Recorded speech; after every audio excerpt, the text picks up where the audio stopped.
Friends, reasoning की practice set उसके अंदर हमारे काफ़ी सारे पार्ट हो गए हैं कंप्लीट। यदि अभी तक भी आपने वो पार्ट नहीं देखे हैं तो अभी अपने इस यूट्यूब चैनल पर आप जाकर देख सकते हैं, क्योंकि आपके जो भी कंपटीशन एग्जाम होते हैं जिसमें आते हैं रीजनिंग और मैथ से संबंधित प्रश्न, तो आपके लिए ये वीडियोज़ बहुत ज़्यादा इंपॉर्टेंट रहने वाली हैं।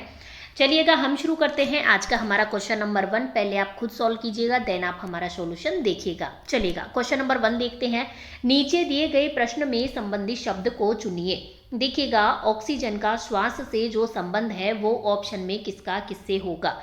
तो देखिएगा, श्वास लेने के लिए हमें ऑक्सीजन की आवश्यकता होती है। उसी प्रकार मैं बात करूँ तो ऑप्शन नंबर ए में क्या दिया है, कलम चलने के लिए, कलम में भरने के लिए हमें किसकी आवश्यकता होती है, स्याही की आवश्यकता होती है। अर्थात ऑप्शन नंबर ए ही इसका एकदम सही जवाब हो जाता है। अगले प्रश्न की ओर हम बढ़ते हैं। तो प्रश्न नंबर 2 देखिएगा, नीचे दिए गए प्रश्न में संबंधित संख्या को चुनिए। 3 का 30 से जो संबंध है 7 का किससे होगा। देखिएगा, 3 से मैं 30 किस प्रकार ला सकती हूँ, यदि मैं 3 को 10 से मल्टीप्लाई करूँ तो मुझे 30 प्राप्त हो जाता है। लेकिन यदि मैं 7 को भी 10 से मल्टीप्लाई करूँगी तो मुझे 70 प्राप्त होगा, जो कि हमें ऑप्शन में नहीं दिया गया है। इसका मतलब ये वाला मेथड तो हमारा एकदम गलत है। चलेगा, हम देखते हैं किसी और मेथड से। देखिए, किसी और मेथड से सॉल्व हो जाता है क्या। देखिएगा, जो 30 है, 30 क्या है, किसी के क्यूब, 3 के क्यूब के आसपास है क्या। हाँ बिल्कुल है। 3 का क्यूब क्या होता है फ्रेंड्स, 27 होता है। और 27 में मैं कितना जोड़ूं कि मुझे 30 प्राप्त हो जाए, तो मैं 3 जोड़ देती हूँ तो मुझे 30 प्राप्त हो जाता है। इसी प्रकार 7 का देखते हैं। देखिएगा, 7 का क्यूब क्या होता है, 7 का क्यूब हमारा होता है 343 होता है। अब 343 में मैं यदि 7 का क्यूब में, 3 के क्यूब में मैंने 3 जोड़ा, तो 7 के क्यूब में मुझे क्या जोड़ना होगा, 7 जोड़ना होगा। इसमें मैं 7 जोड़ देती हूँ तो मुझे प्राप्त होता है 350, जो कि हमें दिया गया है ऑप्शन नंबर डी में। अर्थात ऑप्शन नंबर डी इसका एकदम सही जवाब हो जाता है।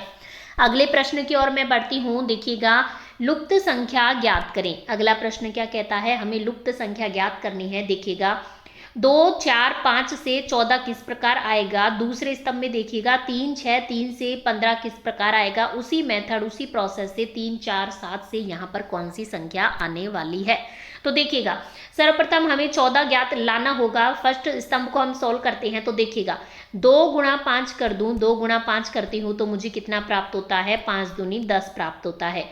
और 14 लाने के लिए बीच वाले इसको मैं इसमें ऐड कर देती हूँ, अर्थात 4 को मैं इसमें ऐड कर दूं जो कि बीच में दिया गया है, तो हमें 14 प्राप्त हो जाएगा। इसी प्रकार दूसरे स्तंभ में देखिएगा, 3 गुणा 3 कर दूं, ऊपर नीचे की तीसरे नंबर की संख्याओं को मैं मल्टीप्लाई कर देती हूँ। 3 गुणा 3 तो मुझे 3 3 9 प्राप्त होता है। और बीच वाली संख्या अर्थात 6 को मैं इसमें ऐड कर देती हूँ तो मुझे जो मिला है वो मिला है 15। और हमें यहाँ पर 15 ही लाना था। इसी मेथड से, इसी प्रोसेस से देखिएगा जो हमसे पूछा गया है, 2 को 7 से मल्टीप्लाई करूंगी तो 7 दूनी 14 मुझे प्राप्त होता है। और 14 में मैं इस 4 को जोड़ दूंगी जो कि बीच वाली संख्या है, तो मुझे कितना प्राप्त होगा फ्रेंड्स, 18 अर्थात 18 प्राप्त होगा। जो कि हमें कौन से ऑप्शन में दिया गया है, हमें दिया गया है ऑप्शन नंबर बी में। अर्थात ऑप्शन नंबर बी इसका एकदम सही जवाब हो जाता है।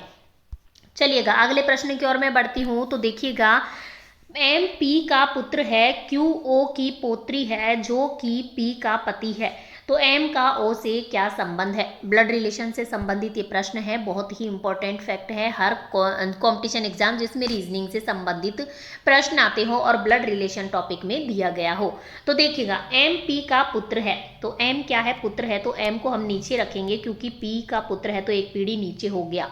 फिर क्या बोल रहा है कि क्यू ओ की पुत्री है। क्यू जो है वो किसकी पुत्री है, क्यू है ओ की पुत्री, जो कि पी का पति है। अच्छा, ओ है वो पी का क्या है, पति है। पति है तो मैं ऊपर प्लस लगा देती हूँ साइन के लिए, मतलब कि पी क्या हो गई, इसकी पत्नी हो गई, तो माइनस हो गई। एम का ओ से क्या संबंध है, तो एम का ओ से क्या संबंध होगा, तो एम का ओ से क्या संबंध होगा, बिल्कुल ये एम का संबंध पूछा है तो ओ का संबंध पूछता तो ये पिताजी हो जाते इसके, क्योंकि इसकी पत्नी का ही पुत्र है। इसका मतलब कि एम इसका क्या हो जाएगा, पुत्र हो जाएगा, किसका, ओ का, जो कि हमें कौन से ऑप्शन में दिया गया है, ऑप्शन नंबर ए में दिया गया है, पुत्र। अर्थात ऑप्शन नंबर ए इसका एकदम सही जवाब हो जाता है। अगला प्रश्न देखिएगा, क्या कहता है, यदि HOUSE अर्थात हाउस को FQSUC लिखा जावे तो चेयर को किस प्रकार से हम लिख सकते हैं। तो देखिएगा, मैं बात करती हूँ किसकी, HOUSE, हाउस की मैं बात करती हूँ तो देखिएगा H से मैं क्या करूँ कि मुझे यहाँ पर F प्राप्त हो जाए, तो S से देखिएगा -2 करती हूँ तो मुझे यहाँ पर F प्राप्त हो जाता है। इसके बाद O से मैं क्या करूं कि मुझे क्या प्राप्त हो जाए, Q प्राप्त हो जाए, तो देखिएगा O से मुझे क्या करना होगा, +2 करना होगा तो मुझे Q प्राप्त हो जाता है। इसी प्रकार U से -2 करने पर मुझे S प्राप्त होता है। इसी प्रकार S से +2 करने पर मुझे क्या प्राप्त होता है, U प्राप्त होता है। इसी प्रकार E से मुझे -2 करने पर C प्राप्त होता है। मतलब -2 +2 -2 +2 हमें ये करना होगा। तो देखिएगा जो हमसे पूछा गया है चेयर की हम बात कर लेते हैं, हम डायरेक्ट इधर ही लिख देते हैं। देखिएगा C से -2 करेंगे तो हमें क्या प्राप्त होगा, A प्राप्त होता है।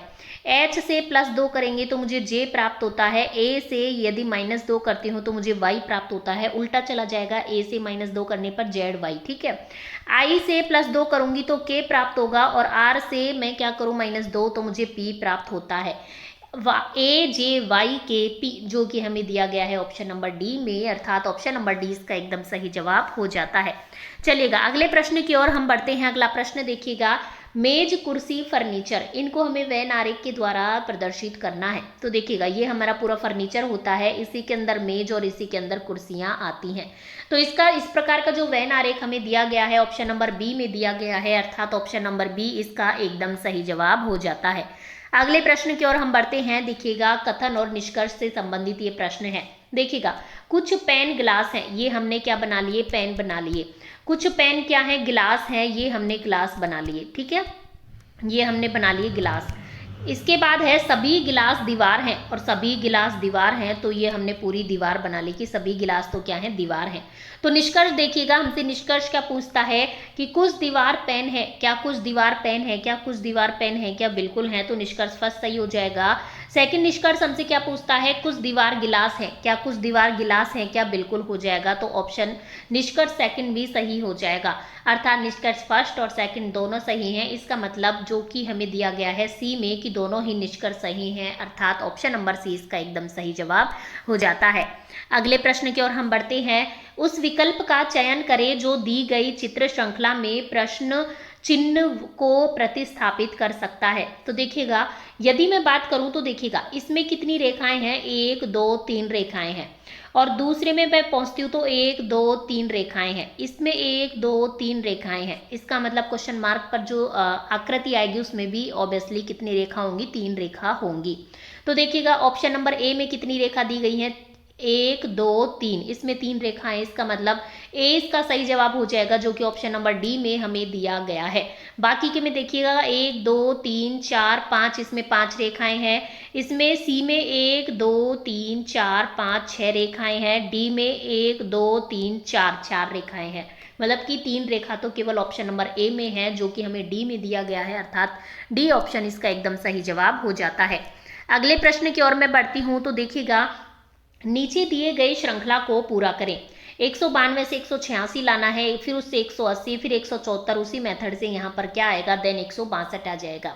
तो देखिएगा ये तो बहुत आसान है। यदि 192 में से हम कितने माइनस करें कि मुझे 186 प्राप्त हो जाए, तो 92 में से -6 करती हूँ तो मुझे 186 प्राप्त होता है। और इसके बाद देखिएगा इसके बाद मुझे क्या करना होगा, इसके बाद 186 में से कितना माइनस करूँ कि 180 प्राप्त हो जाए, तो फिर से -6 करना होगा। 180 में से फिर से -6 करूंगी तो 174 प्राप्त हो जाएगा। इसका मतलब 174 में से -6 करके यहाँ पर संख्या आएगी जो कि आती है 168। 174 में से 6 माइनस करती हूँ तो 168 आता है। फिर 168 में से फिर से मैं 6 माइनस कर दूंगी तो मुझे 162 प्राप्त हो जाता है। इसका मतलब हमारा जवाब 168 एकदम सही जवाब है। अगले प्रश्न की ओर हम बढ़ते हैं। प्रश्न नंबर 10 देखिएगा, नीचे दिए गए अक्षर श्रृंखला को पूरा करें। AGLPS, तो देखिएगा इसको हम किस प्रकार से पूरा कर सकते हैं। देखिएगा यदि मैं A से G की तरफ बढ़ूं तो कितना अंतर है, +6 का अंतर है। यदि मैं G से L की तरफ बढ़ूँ तो कितने का अंतर है, +5 का अंतर है। यदि मैं L से P की तरफ बढ़ूँ तो कितने का अंतर है, +4 का अंतर है। इसी प्रकार P से S की तरफ बढ़ने पर कितने का अंतर है, +3 का अंतर है। इसका मतलब कि जो अगला अंतर आएगा वो क्या आएगा, +2 आएगा, मतलब कि +2 करने पर आएगा। तो देखिएगा यदि मैं बात करूं कि S में यदि मैं +3 करूं तो मुझे कितना प्राप्त होता है, +3 करने पर मुझे U प्राप्त होता है। और U आगे का हमसे पूछा जाता तो +2 कर लेते तो हमें अगला प्राप्त हो जाता। तो हमारा जो सही ऑप्शन हो जाएगा, जो सही जवाब हो जाएगा, देखिएगा A में +6 किया तो G प्राप्त हुआ, G में +5 किया तो L प्राप्त हुआ, L में +4 किया तो P प्राप्त हुआ, P में +3 किया तो S प्राप्त हुआ, और S में मुझे +2 करना है, +2 करूंगी तो मुझे U प्राप्त होगा। ठीक है, तो इसका सही जवाब हो जाएगा ऑप्शन नंबर ए, जिसमें हमें यू दिया गया है। अगले प्रश्न की ओर हम बढ़ते हैं, प्रश्न नंबर 11 की ओर। देखिएगा निम्नलिखित उत्तर आकृति में से कौन सा घन दिए गए प्रश्न आकृति में से खुले घन से बनाया नहीं जा सकता है। तो देखिएगा मैं इस घन की बात करूं तो इसमें आकृतियां दी गई हैं। तो देखिएगा जो विपरीत एक खाना छोड़ के जो आकृति होती है वो एक दूसरे की विपरीत होती है। इसका मतलब ये वाली इसकी विपरीत है, ये वाली इसकी विपरीत है, और ये वाली इसकी विपरीत है। तो देखिएगा मतलब जो विपरीत आकृतियां हैं वो एक साथ नहीं आ सकती हैं। तो देखिएगा कौन सा नहीं बनाया जा सकता है। तो देखिएगा पहले ऑप्शन की तरफ हम बढ़ते हैं तो हैशटैग और ये दिया है ये वाली आकृति गोला वाली, और हमें दी गई है क्रॉस। लेकिन हैशटैग और ये जो डबल गोला वाली आकृति है ये तो एक दूसरे की विपरीत है, लेकिन ऑप्शन नंबर ए में देखिएगा एक साथ दी गई है, जो कि गलत है। इसका मतलब ऑप्शन नंबर ए ही इसका सही जवाब हो जाएगा, ये नहीं बनाया जा सकता है इससे। अगले प्रश्न की ओर हम बढ़ते हैं, प्रश्न नंबर 12 देखिएगा क्या कहता है।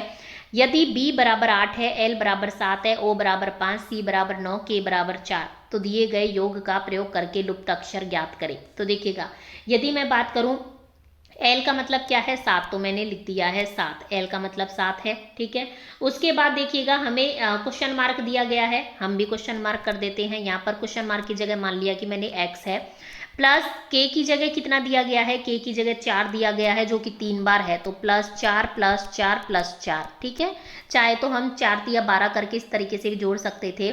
बराबर हमें कितना दिया गया है, 24 दिया गया है।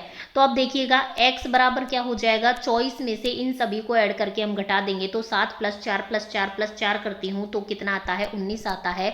तो 24 में से 19 जाएंगे तो मुझे कितना प्राप्त होता है, मुझे कितना प्राप्त होगा फ्रेंड्स, 24 में से 19 जाएंगे तो देखिएगा 14 में से 9 गई तो कितनी बचती हैं, 5 बचती हैं, और फिर मैं बात करूं तो 5 ही बचेगा। ठीक है, तो देखिएगा यहाँ पर लुप्त अक्षर हमें ज्ञात करना है। जो 5 हमें किस में दिया गया है, ओ का नंबर 5 है, तो ऑप्शन नंबर बी में हमें ओ दिया गया है। ठीक है, क्वेश्चन में ओ का मतलब क्या है, 5 है, इसका मतलब 5 किसका नंबर आएगा, ओ का आएगा, तो ऑप्शन नंबर बी हमारा एकदम सही जवाब हो जाएगा जिसमें कि ओ दिया गया है। आगे मैं बढ़ती हूँ अगले प्रश्न की ओर। नीचे दिए गए निम्नलिखित शब्दों का सही क्रम बताएं। तो देखिएगा सही क्रम की हमसे बात की गई है। सही क्रम हम किस प्रकार से बताएंगे, हमें क्या क्या दिया गया है। हमें दिया गया है प्लास्टर, हमें दिया गया है पेंटिंग, नींव, दीवारें और छत। तो देखिएगा सबसे पहले जो आता है सर्वप्रथम क्या होता है फ्रेंड्स, सर्वप्रथम होती है नींव। ठीक है, किसी भी चीज की सर्वप्रथम नींव होती है। ठीक है, मकान की या फिर किसी भी चीज की। तो देखिएगा उसके बाद क्या बनाई जाती हैं, दीवारें बनाई जाती हैं, 4 नंबर आ जाएगा। उसके बाद छत बनाई जाती है, 5 नंबर आ जाएगा। उसके बाद प्लास्टर होता है और उसके बाद पेंटिंग होती है 2।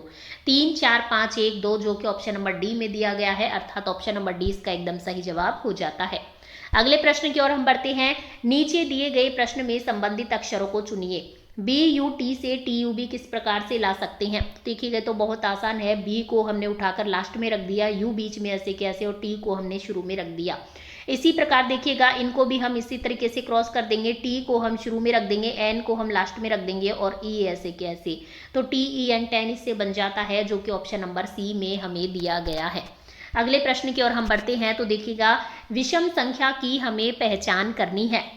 हमें दिया है 42, हमें दिया है 91, हमें दिया है 84 और दिया है 71। तो हमें विषम संख्या की पहचान करनी है। तो देखिएगा 4 + 2 कितना होता है, 42 का योग मैं करती हूँ तो 6, 6 किससे विभाज्य है, जो 6 किससे जो भाज्य है, भाज्य हो जाएगा 3 से। और 91 भी हमारी भाज्य संख्या है, 84 भी इसी प्रकार हमारी भाज्य संख्या है। लेकिन हम बात करें 71 की, तो 71 में केवल 71 का ही भाग जाता है, ये किसी भी संख्या से भाज्य नहीं है।